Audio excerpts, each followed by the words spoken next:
Good morning from the Pop-Up Homestead. Here's our new morning update. So, thought I'd let you guys know what we've been up to now.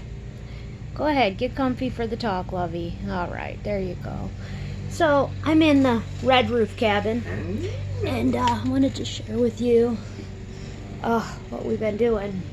So, as you guys can remember, or as you recall, if you've been following along, we have that container out there. Well, the container's getting ready to leave. We got it empty yesterday.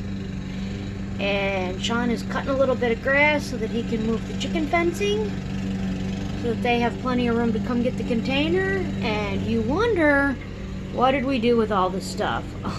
Oh, that's right. We are packed in here like some sardines, I tell ya. So the reason all this stuff is in here is because Ray is coming out tomorrow to help Sean insulate the cabin, and when he does that, we need the other cabin to be as empty as possible. So they're going to be insulating, putting up beadboard on the ceiling, running wiring so that there can be electrical outlets, and it'll be pretty great.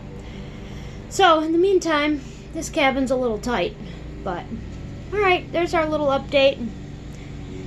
Say, see you later, lovey. Oh, okay. She doesn't want to be on film today. She's too tired. I don't even know where Charlie is. He must be hiding back here somewhere. He's somewhere. Alright, signing off from the Pop-Up Homestead. There's our little update for the day.